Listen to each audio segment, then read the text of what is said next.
تو پھر کوئی یہودی بنا، کوئی عیسائی بنا، اور آج ہمارے یہاں بھی جو مسلکوں کی بنیاد پہ فرقے وجود میں آ رہے ہیں وہ اسی زمرے میں آتے ہیں۔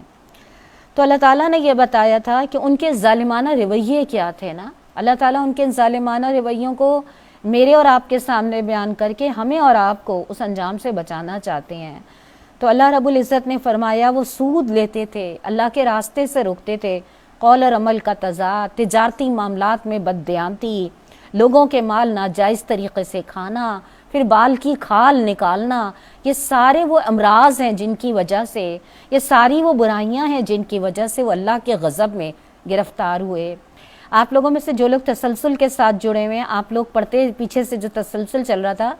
اس سے یہ بات واضح ہوتی ہے کہ جب انسان اللہ تعالیٰ کی کسی ایک نافرمانی پر کمر باندھ لیتا ہے نا، اور اس پہ اپنی غلطی پہ رجوع نہیں کرتا، تو پھر آپ یہ دیکھیں کہ پھر اس کی نافرمانیاں جو ہوتی ہیں نا کسی ایک حد پہ جا کے رکتی نہیں ہے، بلکہ مسلسل وہ نافرمانیوں کے راستے میں آگے بڑھتا چلا جاتا ہے، مگر سمجھتا یہ ہے کہ وہ صحیح جا رہا ہے۔ جیسے یہودیوں کے بارے میں ہم پڑھتے ہیں کہ باوجود اس کے کہ وہ قرآن ان کی حرکتوں کو کھول رہا تھا اور وہ سمجھتے تھے کہ پیارے نبی جو بات کہہ رہے ہیں وہ صحیح ہے، مگر اس کے باوجود وہ اپنی خواہشات اور اپنی ان چیزوں میں اتنے عادی ہو گئے تھے کہ وہ بات ماننے کو تیار ہی نہیں تھے۔ وہی حال آج اگر پیارے نبی کی امت کا بھی ہے کہ اللہ کے راستے سے روکتے ہیں، یعنی قول اور عمل کے تضاد اپنے معاملات میں، تجارتی معاملات میں سود جو اللہ اور اس کے رسول کے خلاف اعلان جنگ ہے، پھر اس کے بعد لوگوں کے مال ناحق طریقے سے کھانا، پھر بال کی کھال نکالنا، یعنی اصل دین پہ تو عمل نہ کرنا، ہاں چھوٹی چھوٹی فقہی چیزوں پہ اتنی لمبی لمبی بحثوں میں مبتلا ہو جانا نا۔ تو اللہ تعالیٰ نے فرمایا تھا کہ ہم نے ان پر بہت سی وہ پاک چیزیں حرام کر دیں جو ان کے لیے حلال تھیں۔ اس کی تشریح میں نے آپ کے سامنے یہ بات رکھی تھی کہ آج بھی جو کرسچن مشنریز ہیں وہ یہ اعتراض اٹھاتی ہیں، چونکہ میرا واسطہ انہی لوگوں سے پڑا ہے، دیگر لوگ بھی ظاہر ہے اہل کتاب میں سے جو اسلام کو مٹانے کی کوشش کر رہے ہیں یہ اعتراضات لے کے کھڑے ہوتے ہوں گے کہ اگر توریت اور قرآن جو ہے یہ اللہ کی جانب سے ہے تو یہاں پہ حلال اور حرام کا یہ فرق کس وجہ سے ہے نا۔ تو اس کی وجہ اللہ تعالیٰ نے بتائی تھی کہ اصل میں تو اللہ تعالیٰ نے تمام شریعتوں میں حلال اور حرام کے، سود ہے، شراب ہے، نشہ ہے، ایک دوسرے کا حق مارنا ہے، انسانی جان ہے، یہ تمام چیزیں اللہ تعالیٰ نے تمام شریعتوں میں حرام قرار دی تھی نا۔ لیکن جب لوگوں نے بہت زیادہ بال کی کھال نکالنی شروع کری تو پھر اللہ تعالیٰ نے جو ہے ان کے لیے دائرہ زندگی کو تنگ کر دیا، یعنی جتنا وہ زیادہ چھوٹی چھوٹی چیزوں میں بحث کرتے تھے اللہ تعالیٰ نے ان کے لیے اتنا ہی حرام کا دائرہ بڑا اور حلال کا دائرہ چھوٹا کر دیا، جبکہ اللہ کے نبی صلی اللہ علیہ وسلم کی امت پہ اللہ تعالیٰ کی یہ رحمت ہے کہ ایک چھوٹے سے دائرے میں حرام کے علاوہ اللہ نے پوری دائرہ زندگی جو ہے مسلمانوں کے لیے حلال فرمایا ہے۔ اور یہی بات اللہ کے نبی صلی اللہ علیہ وسلم نے فرمائی کہ میری امت کی ایک خاصیت مفہوم ہے اس کا کہ ساری زمین ان کے سجدے کے لیے جو ہے وہ حلال کر دی گئی ہے۔ تو اس سے یہ سمجھ لیجئے کہ جو وسعت اور کشادگی اللہ تعالیٰ نے پیارے نبی کی امت کو دی ہے، اور اسی لیے ہمارے پیارے نبی صلی اللہ علیہ وسلم اپنی امت کو یہ تاکید کر کے گئے تھے کہ بال کی کھال نکالنے سے اور قیل اور قال سے گریز کرنا کہ پچھلی قوموں کی بربادی کی ایک بہت بڑی اہم وجہ جو تھی وہ یہ بھی تھی۔ یہاں تک ہم نے پڑھ لیا تھا۔ اب میں آ رہی ہوں، چونکہ صورت اپنے اختتام پر ہے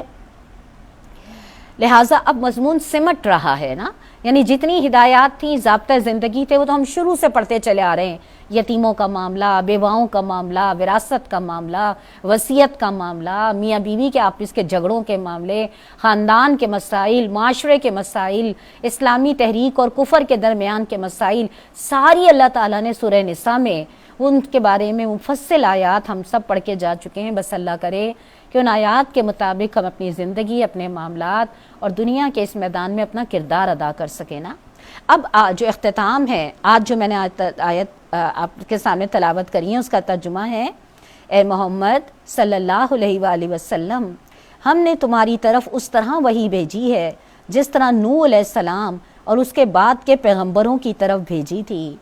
ہم نے ابراہیم علیہ السلام، اسماعیل علیہ السلام، اسحاق علیہ السلام، یعقوب علیہ السلام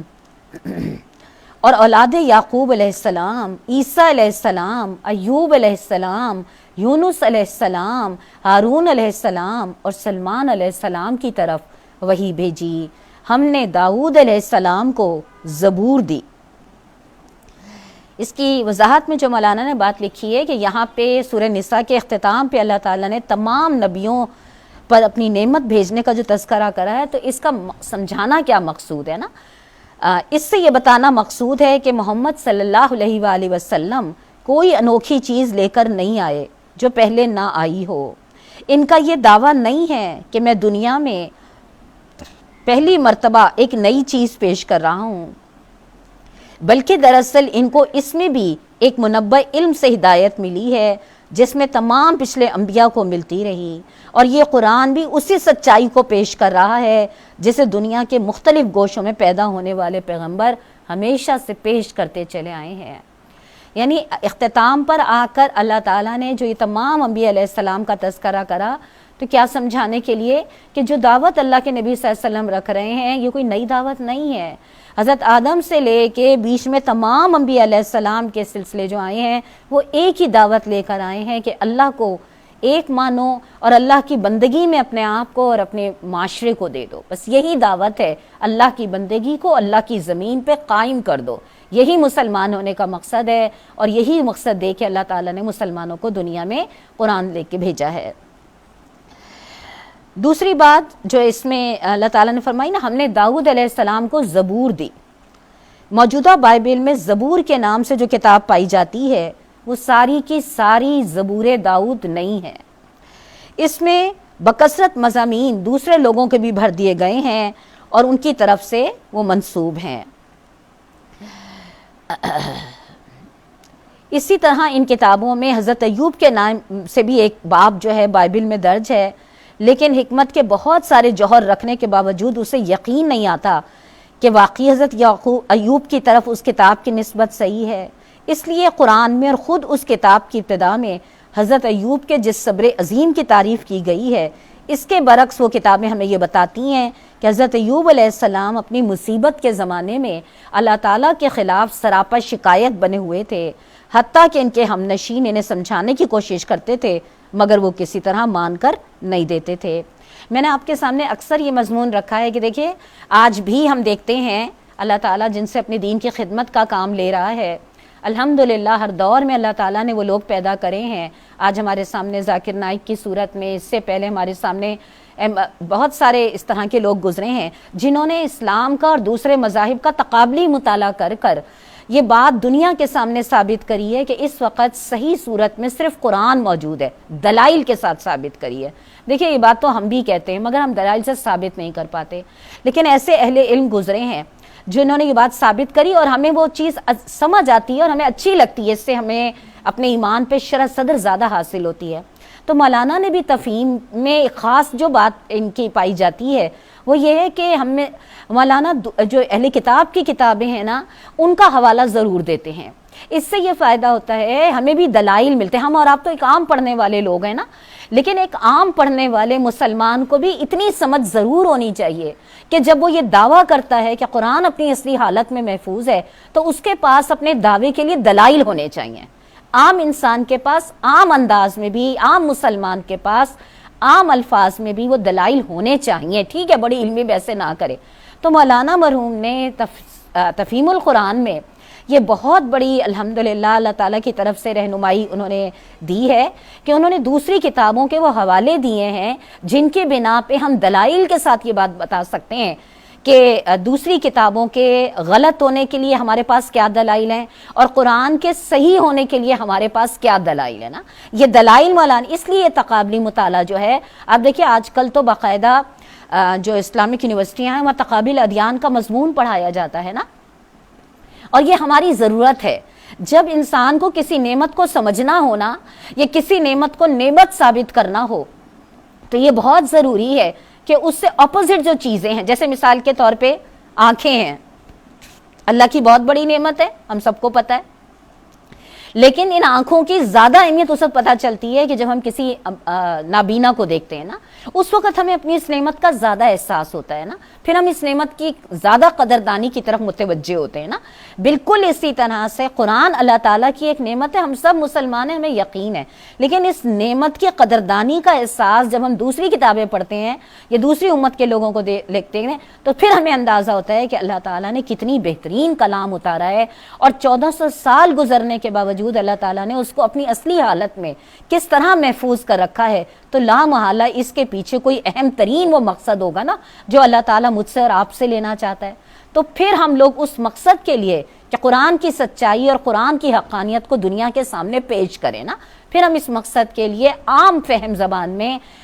ہم عام لوگ جو ہیں وہ عمومی انداز میں لوگوں کے سامنے یہ بات واضح کر سکتے ہیں اور اپنے بھی ایمان کو بڑھا سکتے ہیں۔ اس کے بعد اللہ تعالیٰ نے آگے فرمایا، ہم نے ان رسولوں پر بھی وحی نازل کی جن کا ذکر ہم اس سے پہلے تم سے کر چکے ہیں، اور ان رسولوں پر بھی جن کا ذکر تم سے نہیں کیا۔ ہم نے موسیٰ علیہ السلام سے اس طرح گفتگو کی جس طرح گفتگو کی جاتی ہے۔ کس طرح حضرت موسیٰ علیہ السلام سے گفتگو ہوتی تھی؟ مولانا نے اس کی بڑی اچھی تفصیل لکھی ہے۔ دوسرے انبیاء علیہ السلام پر تو وحی اس طرح آتی تھی کہ ایک آواز آ رہی ہے یا فرشتہ پیغام سنا رہا ہے اور وہ سن رہے ہیں، لیکن حضرت موسیٰ علیہ السلام کے ساتھ یہ خاص معاملہ برتا گیا کہ اللہ تعالیٰ نے خود ان سے گفتگو کی۔ بندے اور اللہ کے درمیان اس طرح باتیں ہوتی تھیں جیسے دو شخص آپس میں بات کرتے تھے۔ مثال کے طور پر سورہ طٰہٰ میں بات نقل کی گئی ہے کہ کس طرح اللہ تعالیٰ، جب ہم انشاءاللہ اللہ کرے ہماری استقامت قرآن کے راستے میں رہے، ہم انشاءاللہ جب سورہ طٰہٰ کے مطالعے سے گزریں گے تو وہاں اللہ اور حضرت موسیٰ علیہ السلام کے درمیان براہ راست جس طرح بات چیت ہوتی تھی جیسے دو کے آپس میں گفتگو ہو رہی ہے، حالانکہ ظاہر ہے اللہ رب العزت غیب کے پردے میں ہوتے تھے اور حضرت موسیٰ ایک انسان تھے، لیکن اس گفتگو کا انداز ایسا ہوتا تھا، لیکن اس کی صورت کیا ہوتی تھی وہ ہمارے سامنے نہ واضح ہے، نہ صحابہ کرام نے پیارے نبی سے اس کے بارے میں سوال کرا، اور نہ مجھے اور آپ کو اس بارے میں تجسس ہونا چاہیے۔ ہاں بس اتنی بات ضرور سامنے آتی ہے کہ اللہ تعالیٰ نے ہر نبی سے مختلف انداز میں کلام کرا، اور کلام کا مقصد یہی تھا کہ میرے بندوں کو میری بندگی کی طرف متوجہ کیا جائے۔ اور اللہ بہرحال غالب رہنے والا اور حکیم اور دانا ہے۔ لوگ نہیں مانتے تو نہ مانے، مگر اللہ گواہی دیتا ہے کہ جو کچھ اس نے تم پر نازل کیا ہے اپنے علم سے نازل کیا ہے، اور اس پر ملائکہ بھی گواہ ہیں، اگرچہ اللہ کا گواہ ہونا بالکل کفایت کرتا ہے۔ ان آیتوں میں اگر آپ غور کریں نا، آیت نمبر 166 کا ترجمہ پڑھ رہی ہوں، یعنی اللہ تعالیٰ کیا بات واضح فرما رہے ہیں کہ اللہ تعالیٰ نے اتنے انبیاء کے سلسلے تم لوگوں کے لیے نازل کرے، پھر اللہ نے ان کے ساتھ کلام الہی بھی نازل کرا، اور اس کی وجہ کیا تھی؟ وجہ یہ تھی کہ لوگوں کے پاس اللہ کے مقابلے میں کوئی حجت نہ رہے، یعنی لوگ قیامت والے روز یہ نہ کہہ سکیں کہ اللہ ہمیں تو پتہ ہی نہیں تھا، اللہ ہم تو لا علمی میں پکڑے گئے۔ اللہ تعالیٰ نے اس لیے 1,24,000 اپنے نمائندے بھیجے اور اس قرآن کو قیامت تک محفوظ رکھنے کا ذمہ لیا کہ کوئی انسان لا علمی میں اللہ تعالیٰ کے ہاں نہ پکڑا جائے اور وہ وہاں یہ نہ کہہ سکے کہ اللہ مجھے تو پتہ نہیں تھا۔ اتنے اللہ تعالیٰ نے رہنمائی دینے کے لیے اتنے سلسلے جاری کرے، اور پھر اللہ تعالیٰ فرماتے ہیں کہ جو کچھ اللہ نے نازل کرا وہ اپنے علم سے، یعنی وہ کوئی ایسی ویسی چیز نہیں تھی، وہ بڑا قیمتی رہنمائی تھی نا۔ اور فرشتے بھی اس بات پر گواہی دیتے ہیں کہ جو علم اللہ تعالیٰ نے نازل کرا قرآن میں اور پہلے آسمانی کتابوں میں، وہ دراصل انسانوں کی ہدایت کے لیے بہترین رہنمائی تھی۔ فرشتے بھی گواہی دے رہے ہیں، اللہ بھی گواہی دے رہا ہے، مگر جو لوگ نہیں مانتے تو اللہ تعالیٰ کہتے ہیں، کیا فرماتے ہیں کہ پھر وہ اپنی گمراہی کے خود ذمہ دار ہیں۔ اب کوئی اللہ کیا یہ کہے کہ اپنے لیے رعایت نہیں حاصل کر سکے گا کہ اللہ میں تو لا علم تھا۔ جو لوگ اس کو ماننے سے خود انکار کرتے ہیں اور دوسروں کو اللہ کے راستے سے روکتے ہیں، وہ یقیناً گمراہی میں حق سے بہت دور نکل گئے۔ اس طرح جن لوگوں نے کفر اور بغاوت کا طریقہ اختیار کیا اور ظلم اور ستم پر اتر آئے، اللہ ہرگز ان کو معاف نہیں کرے گا اور نہ انہیں کوئی راستہ سوائے جہنم کے راستے کے دکھائے گا، جس میں وہ ہمیشہ رہیں گے، اور اللہ تعالیٰ کے لیے یہ کوئی مشکل کام نہیں ہے۔ ان آیتوں میں اگر آپ محسوس کریں نا تو آپ کو اللہ تعالیٰ کا غضب محسوس ہوگا کہ جب، اور غضب کا وہ بنتا بھی ہے کہ دیکھیے کہ جیسے ہم اپنے بچوں کو سمجھاتے ہیں نا، ماں کو جب اپنی اولاد پہ غصہ آتا ہے نا تو وہ کہتی ہے میں نے تمہیں اتنا سمجھایا، کتنا میں نے تمہیں سمجھانے کی کوشش کری نا، کتنا میں نے تمہیں وہ کرا، لیکن اس کے باوجود تم نے وہی کرا جو تمہاری مرضی، تو ٹھیک ہے اب چکھو مزہ نا۔ تو اللہ تعالیٰ بھی آپ یہ دیکھیے کہ گو میں نے اتنا بہترین علم نازل کرا، فرشتے اس علم کی گواہی دیتے ہیں، مگر اس کے باوجود بھی جو لوگ اس علم کے مطابق نہ خود عمل کرتے ہیں نہ دوسروں کو رہنمائی دے رہے ہوتے ہیں، تو اللہ تعالیٰ نے ایسے لوگوں کے بارے میں کیا کہا؟ اللہ تعالیٰ ان کو ہرگز معاف نہیں کرے گا، نہ ان کو جہنم کے راستے کے سوا کوئی راستہ دکھائے گا۔ اللہ تعالیٰ ہم سب کو اس انجام سے محفوظ رکھے۔ لیکن حقیقت یہ ہے کہ اگر میں اور آپ اس انجام سے اپنے آپ کو بچانا چاہتے ہیں تو مجھے اور آپ کو حتی الامکان یہ کوشش کرنی ہوگی کہ ہم شعوری طور پہ یہ کوشش کریں کہ ہمارا کوئی عمل ایسا نہ ہو جو دوسروں کو اللہ کے راستے سے روکنے کا سبب بن سکے۔ دیکھیے یہ بات ذہن میں رکھیے گا، کافر کے بارے میں تو ہم یہ کہہ سکتے ہیں کہ وہ اللہ کے دین پر ایمان نہیں لاتا اور اللہ کے راستے سے روکتا ہے، لیکن ایک مسلمان کس طرح لوگوں کو اللہ کے راستے سے روکتا ہے؟ ظاہر اس کے قول اور عمل میں تضاد، اس کی زندگی میں وہی ساری شوق اور دلچسپیاں اور فضولیات جو ایک دنیا پرست آدمی کے اندر ہوتی ہیں۔ تو جب ایک اللہ پر ایمان رکھنے والے کی زندگی میں اور ایک دنیا کے پیچھے بھاگنے والے انسان کی زندگی میں، اس کی خواہشات میں، اس کی ترجیحات میں کوئی بہت زیادہ فرق نہیں ہوگا، بس نماز کا، روزے کا، چند عبادات کا فرق تو ہوگا، لیکن اس کی دوستیاں، اس کے معاملات، اس کے شوق، اس کی مصروفیات، اس کی خواہشیں سب دنیا پرستوں کی طرح دنیا کے ساتھ وابستہ ہوں گی، اور وہ صبح شام اسی کے لیے دوڑ بھاگ کر رہا ہوگا۔ تو آپ یہ بتائیے کہ پھر اس کے بارے میں ہم کیسے یہ سمجھ سکتے ہیں کہ اس کو دیکھ کر لوگ اسلام کی طرف آئیں گے؟ نہیں نا، لوگ تو یہ کہیں گے اگر کلمہ پڑھ لینے کے بعد اور نماز کے سجدے کر لینے کے بعد بھی انسان اسی طرح دنیا کا بندہ بنا ہوا ہے تو پھر اگر ہم دنیا کے بندے بنے ہوئے تو اس میں کیا حرج ہے؟ تو دوسروں کو اللہ کے راستے سے روکنا صرف یہ نہیں ہوتا کہ ہم کسی کو منع کریں اسلام لانے سے، بلکہ دوسروں کو اللہ کے راستے سے روکنا یہ ہے کہ مجھے جو نعمت حاصل ہوئی ہے، جب میں اس نعمت کے مطابق اپنا لائف سٹائل جو ہے وہ سیٹ نہیں کرتی تو پھر دوسرے میری زندگی گزارنے کے انداز کو دیکھ کر وہی چیز سیکھ رہے ہوتے ہیں، اور وہ چیز سیکھنا جو ہے وہ دراصل میری بے عملی کی وجہ سے ہے، جس کی سزاوار اور جس کے انجام کا اللہ تعالیٰ بتاتے ہیں کہ بہرحال میں بھی اللہ نہ کرے مستحق ہوں گی اگر میں نے جان بوجھ کے کوئی ایسی ڈٹیائی والا معاملہ اختیار کرا۔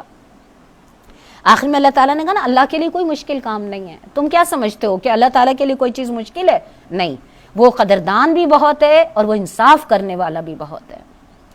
لوگوں، یہ رسول تمہارے پاس تمہارے رب کی طرف سے حق لے کر آ گیا،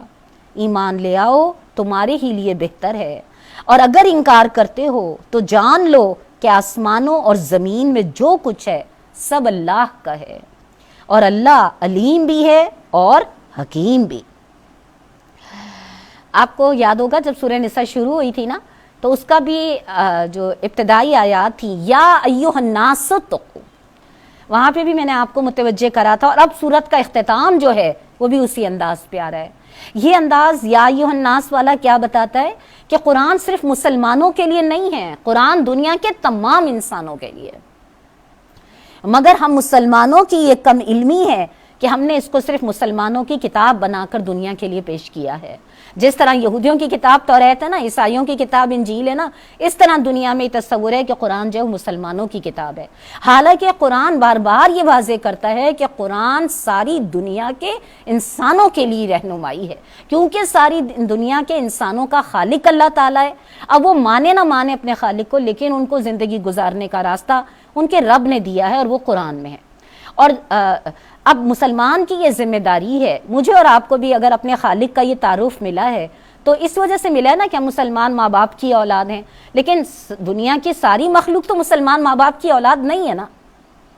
لہٰذا اس لیے اللہ تعالیٰ نے ہم مسلمانوں کی یہ ذمہ داری لگائی ہے کہ دنیا کی وہ ساری مخلوق جو تمہاری طرح مسلمان معاشرے میں پیدا نہیں ہوئی، اس کو اس کے خالق کا پیغام پہنچانا اور اسے اس کی زندگی کا درست راستہ سمجھانا، یہ اب مسلمانوں تمہاری ذمہ داری ہے۔ لہٰذا کیا کرو؟ مان لو، اور اگر یعنی اللہ جو بات کہہ رہا ہے اس کو خود بھی مانو اور دنیا کے سامنے بھی رکھو، اور اگر تم نہیں مانو گے تو یہ سوچ لو کہ زمین اور آسمان کے